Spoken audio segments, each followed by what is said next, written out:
Hi guys, welcome back to our channel Piyush and Sweety. और आज हम लेके आए हैं वीडियो जो कि है ड्रोन लवर्स के लिए। Are planning to buy this DJI Mini 4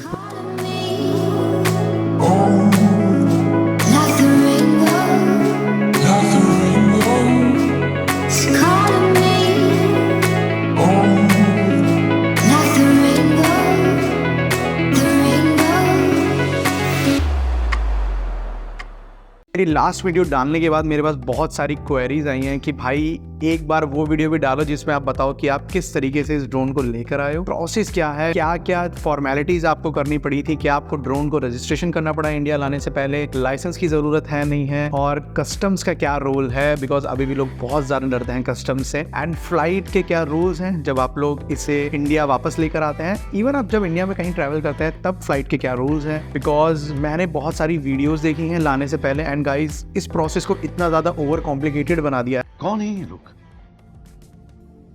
कहां से आते हैं? वो ये नहीं बताता है कि ड्रोन का एक्चुअल गाइडलाइन और प्रोसेस क्या है इसको अपने साथ फ्लाइट में ले जाने के लिए। तो आज हम वो सारी बातें कवर करने वाले हैं। तो बट सबसे पहले देख लेते हैं कि ड्रोन एक्चुअल में दिखता कैसा है, DJI Mini 4 Pro।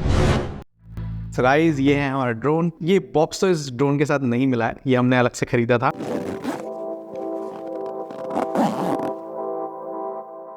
So guys, finally हमारा DJI Mini 4 Pro। अब दिखाते हैं आपको ये अंदर से देखने में कैसा लगता है। तो सबसे पहले जो मैंने मॉडल ख़रीदा था वो RC2 के साथ में था।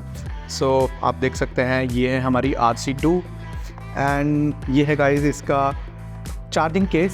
सो आप देख सकते हैं ये इसका चार्जिंग केस है। इसमें अभी 2 बैटरी हैं, हमें टोटल 3 बैटरी मिलती हैं। एक ड्रोन में आपको लगी हुई मिलेगी और ये 2 के साथ में है। ये एक्सटेंडेड वाला नहीं है, वो 45 मिनट बैटरी का होता है, मैंने वो नहीं लिया। 35 minute is enough to capture a view, and उसके साथ में रिस्ट्रिक्शंस आ जाती है बिकॉज आई नो कुछ टाइम बाद इंडिया में इसके रूल्स रेगुलेट हो जाएंगे एंड सबको फॉलो करने पड़ेंगे। और उस टाइम पर जो 45 मिनट वाले जो लोग हैं, 45 मिनट बैटरी जिन्होंने ली है, उनको लाइसेंस लेना पड़ेगा बिकॉज ये 249 ग्राम की कैटेगरी में नहीं आता है, और 249 ग्राम के नीचे जो कैटेगरी होती है उसमें आपको लाइसेंस की कोई ज़रूरत नहीं होती गाइज। ओके, सो ये बैटरी हो गई है। अब गाइज ये है हमारा ड्रोन, और इसको नीचे से आपको ओपन करना है। ये गिम्बल है, तो ये ड्रोन का सबसे इंपॉर्टेंट पार्ट है और सबसे कॉस्टली भी होता है। सो आपको मेक श्योर करना है कि जब भी आप इसे यूज़ नहीं कर रहे हैं तो कवर में ही रहना चाहिए। मैं बात करते हैं जो कि है कस्टम्स के बारे में, कि लोगों के मन में डर है कि कस्टम्स ने अगर पकड़ लिया, हमसे पूछा तो हम क्या करेंगे। और बहुत सारे लोगों की न्यूज़ है कि कस्टम्स ने उनके ड्रोन्स को जब्त कर लिया। सो मैं आपको एक चीज़ बता दूं कि ड्रोन चाहे नया हो, चाहे 6 महीने पुराना हो, कस्टम्स ने अगर उनको लगता है कि ये ड्रोन कोई बाहर से लेके आया है और ये 50,000 के ऊपर का है जिसे उसने बताया नहीं है, तो उनका हक बनता है और वो आपसे इंक्वायरी कर सकते हैं इसके बारे में। ठीक है, सो ये अप्लाई नहीं होता है कि नया ही ड्रोन है और आप पहली बार लेके आ रहे हो। बिकॉज US में ऐसे बहुत लोगों के एक्सपीरियंसेस हैं जहाँ पर उनके पास 2-2 साल पुराने ड्रोन हैं। स्टिल US जो कस्टम्स है उनको बहुत सारे क्वेश्चंस करती है ले जाने के लिए। एंड जब मैं इंडिगो से इंडिया में लैंड करी थी मेरी फ़्लाइट, तो उसके बाद में कोई भी कस्टम का मेरे साथ प्रोसेस नहीं हुआ था, इवन किसी भी पैसेंजर के साथ में नहीं होता, और हम लोग पास ऑन होकर चले गए थे। मे भी किसी को रैंडमली उन्होंने चूज़ कर लिया हो चेक करने के लिए। सो वो आपका बैड लक हो सकता है। एक्चुअल गाइडलाइन तो ये है कि 50,000 के ऊपर अगर आप कोई सामान ला रहे हैं तो आपको कस्टम्स में उसे दिखाना होगा, और अगर नहीं लेके आते हैं तो आपको उसकी इंपोर्ट ड्यूटी देनी पड़ेगी जो कि 30,000 तक होती है। मैं आपको सजेस्ट करूँगा कि आप लोग जब आपको ड्रोन मिले, इस ड्रोन के ऊपर बहुत सारे स्टिकर्स लगे होते हैं, जैसे बैटरी पे लगा हुआ होगा, आपको वो मेक श्योर कि आपके पास कोई भी ऐसा आइटम ना हो जिससे ये लगे कि ये ड्रोन बिल्कुल नया है और आप लोग इंडिया में इसे सेल करने वाले हैं। बिकॉज आप लोग वैसे भी इसे सेल नहीं करेंगे, अपने पर्सनल यूज़ के लिए यूज़ करेंगे। पर्सनल यूज़ के लिए इट्स फाइन। सो मैंने गाइस जैसे आप देख सकते हैं एक स्वास्तिक का साइन बना लिया था वहाँ पर कि सो दैट ये लगे कि ये मेरा है। एंड मैं कुछ स्टिकर्स भी लेके गया था, सो मैंने कुछ स्टिकर्स भी लगा दिए थे इसके RC पर और इसके बैटरी पैक पर कि ये लगे कि ये इंडिया से मैं इसे लेके गया अपने साथ। सो मैं आप लोग को भी ये सजेस्ट करूँगा कि आप लोग इंडिया से कुछ स्टिकर्स और कुछ ऐसी चीज़ लेके जाइए कि इस पर लगा सके और लगे कि ये आपका पर्सनल है, जो कि एक्चुअल में है और ये पुराना है। ठीक है। और सेकंड चीज़, अगर आपके पास पहले से ही इंडिया से ही आप लोग मैं आपको मेमोरी कार्ड का नीचे लिंक दूंगा, और ये वो एक्चुअली मेमोरी कार्ड है जिसे आप इंडिया से ख़रीद सकते हैं पहले से ही। ये थाईलैंड और मलेशिया किसी भी जगह पर बहुत कॉस्टली मिलता है, इंडिया में ही सबसे सस्ता मिलता है। आप इंडिया से पहले ही परचेज़ कर लीजिए। और ये वाला बॉक्स भी, ठीक है। सो मैं आपको क्यों कह रहा हूँ ये बॉक्स परचेज़ करने के लिए, बिकॉज जब आप ये बॉक्स परचेज़ करके जाएंगे तो आप फ़ोटोज़ खींच सकते हैं कि गाइस मैं इंडिया से लेकर गया था, अंदर कुछ होना हो। एंड वापस जब आएंगे तो आप ओरिजिनल बॉक्स को अपने साथ रख सकते हैं किसी जगह, बट आप ड्रोन को अपने साथ इसमें डाल के लेके आ सकते हैं। एटलीस्ट बैटरी पैक को अपने साथ इसमें डाल के लेके आ सकते हैं। सो ये सबसे बेस्ट तरीका और सबसे अच्छा हैक भी है जो आप लोगों को फॉलो करना है। तो इंडिया से ही इसे लेके जाओ और इसी में रख के लेके आओ। 100% आप लोग पहली चीज़ तो लोग बहुत ज़्यादा डरते हैं कि भाई क्या होगा, कैसे होगा, किसी ने रोक लिया, तो ऐसा कुछ नहीं है गाइस। कॉन्फिडेंट जाइए और अगर कोई पूछा तो कॉन्फिडेंट रहिए इसमें। सो सबसे पहले हम लोग कवर करेंगे कि ड्रोन जब आप लोग परचेज़ कर लेते हो इंडिया के बाहर से, तो आप लोग इस ड्रोन को इंडिया में कैसे ला सकते हो। मैंने जब इसे लिया था मैंने खुद यूट्यूब की बहुत सारी वीडियोस देखी थी एंड गाइस लोगों ने इसको इतना ज़्यादा ओवर कॉम्प्लिकेट कर दिया है। बिकॉज कोई कहता है कि प्रोपेलर्स निकाल लो, कोई कहता है कोई डीअसेंबल करके लेके आ रहा है, ठीक है, कोई इसे बिना गाइडलाइंस के बस चेक इन करके लेके आ जाता है बैग में और बता देता है कि आप लोग चेक इन करके लेके आ जाओ। बट आप लोग बिल्कुल भी ऐसा मत करना।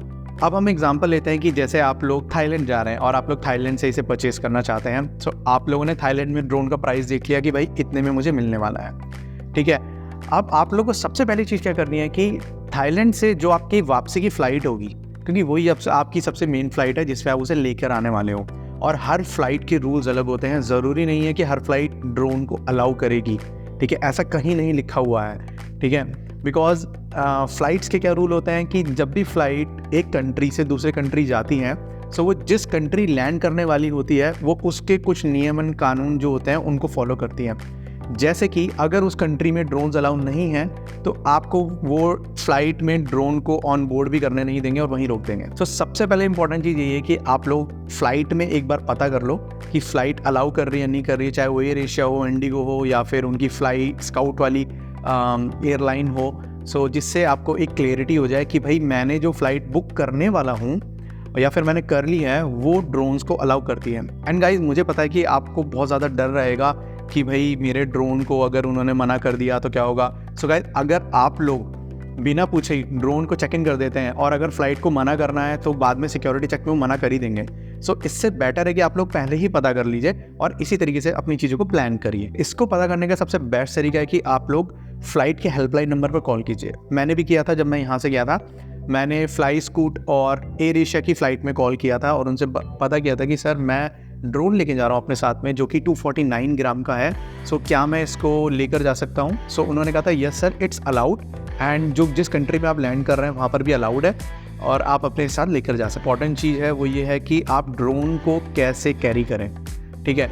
मैंने बहुत सारे लोगों के ऐसे एक्सपीरियंसेस सुने थे एंड गाइज वो सही हैं कि चेक इन करते टाइम ऐसा हुआ कि जब आप कुछ लोगों ने अपने ड्रोन को बैगेज में चेक इन कर दिया और फ्लाइट ने उन्हें मना कर दिया कि आप लोग इन्हें इसमें नहीं लेके जा सकते हो। चीज़ है वो है कि अब आप लोग ड्रोन को प्लेन में कैसे लेके आएँ, ठीक है।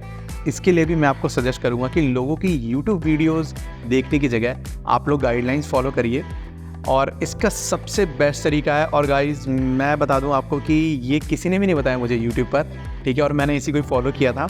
आप जब भी एयरपोर्ट पर जाते हैं, आप जब चेक इन काउंटर पे खड़े होते हैं जहाँ पे आपको अपना लगेज चेक इन करना होता है, सपोज़ करिए आपके पास लगेज है या लगेज नहीं है, आप लोग वहाँ खड़े हो जाइए और अब वहाँ काउंटर पर जो एयर होस्टेस हैं और जो हेल्पर्स हैं उनसे पूछिए सर मेरे पास ड्रोन है जो 249 ग्राम से कम का है और मैंने इसकी बैटरी को अलग लगेज में अपने साथ कैबिन बैगेज में लेके जा रहा हूँ, क्या इस ड्रोन को मैं चेक इन करूँ या फिर मैं अपने साथ कैबिन में लेके जाऊँ। और ये बहुत ही वैलिड क्वेश्चन है, अगर आपको कोई भी डाउट होता है वो है हेल्प करने के लिए। सो आप बिलीव नहीं करेंगे कि मुझे ऐसा पता चला कि फ्लाई स्कूट और एयर एशिया ने, जब मैं मलेशिया से लंकावी ट्रैवल किया था और लंकावी टू सिंगापुर ट्रैवल किया था, दोनों फ्लाइट ने मुझे चेक इन करने के लिए मना कर दिया था ड्रोन को। उन्होंने कहा था कि आप अलग अलग लेके जाइए और ड्रोन को आप अपने साथ लगेज में लेके जाइए, ठीक है। ये सरप्राइजिंग था मेरे लिए बिकॉज यूट्यूब पर सबने एक जनरल गाइडलाइन दी हुई है कि आप लोग बस चेक इन कर दीजिए, जो कि ऐसा नहीं होता है। मैं आपको इंडिगो का एग्जांपल बताता हूँ। जब मैं सिंगापुर से इंडिया आ रहा था इंडिगो से सो उस टाइम पर मैंने इंडिगो की हेल्पलाइन पर कॉल किया था। उन्होंने मुझे बताया कि आप लोग ड्रोन को चेक इन में चेक इन बैगेज में पैक करके रख दीजिए और बैटरी को आप अपने साथ ले जा सकते हैं प्लेन में, कैबिन में। बट जब मैं काउंटर पर गया सिंगापुर के, तो उन्होंने मुझे बताया कि सर कोई ज़रूरत नहीं है इसको चेक इन करने की भी, और आप इसे अपने साथ कैबिन बैगेज में ही लेके जा सकते हैं। सो ये डिफरेंस होता है कि जब आप एक गाइडलाइन फॉलो करते हैं, आप कॉन्फिडेंट रहते हैं कि भाई मुझे एयर होस्टेस ने बताया, और आपको घबराने की, डरने की कोई ज़रूरत ही नहीं है, बिकॉज आप कोई गलत काम नहीं कर रहे हो। और गाइज, अगर आपको ये वीडियो अच्छी लगी हो तो हमारे चैनल को लाइक एंड सब्सक्राइब करना बिल्कुल ना भूलें। इंपॉर्टेंट चीज़ है वो है वैट रिफंड, और एक डिस्काउंट है स्पेशल। मैं आपको बता दूं कि कुछ कंट्रीज़ हैं जैसे कि मलेशिया, जो टूरिस्ट लोगों के लिए 5% एडिशनल डिस्काउंट रखती हैं। सो आप लोगों को पहले से पता करना है जब आप कहीं जा रहे हैं कि वहाँ पर टूरिस्ट के लिए कोई एडिशनल डिस्काउंट है या नहीं है। और अगर आप लोगों ने ड्रोन परचेज़ कर लिया है तो उसके बाद आप वैट रिफंड ले सकते हैं, ठीक है, 5% तक का, और आपको वो हर एयरपोर्ट पर अवेलेबल मिलेगा या फिर काफ़ी सारे मॉल्स में भी अवेलेबल होता है। मैं जब मलेशिया में था तो मैंने 81,000 में ड्रोन को ख़रीदा था। इसके बाद जब मैं सिंगापुर गया तो मुझे पता चला कि वहाँ पे 96,000 अराउंड है। और आपको एक मैं बहुत अच्छी न्यूज़ दे दूँ कि ये ड्रोन, अगर आप लोग मलेशिया में नहीं जा रहे हैं और आप लोग सिंगापुर ट्रैवल कर रहे हैं, ड्यूटी फ्री सेक्शन में ड्रोन का एक आउटलेट खुल गया गाइस, ठीक है। सो आप लोग या तो उन्हें डायरेक्टली कांटेक्ट कर लीजिए, या फिर अगर आप लोग ले ओवर ले रहे हैं या सिंगापुर से आ रहे हैं तो आप लोग सिंगापुर मार्केट से परचेज़ करने की जगह आप लोग ड्यूटी फ्री सेक्शन से परचेज़ करिए, जिसमें आपका टैक्स फ्री रहेगा, ठीक है। सो ये ड्रोन ड्यूटी फ्री सेक्शन से 86,000 रुपीज़ का था, जो कि सिमिलर टू थाईलैंड है, ठीक है, बट अदरवाइज़ बाहर से लेंगे तो आपको महंगा पड़ेगा।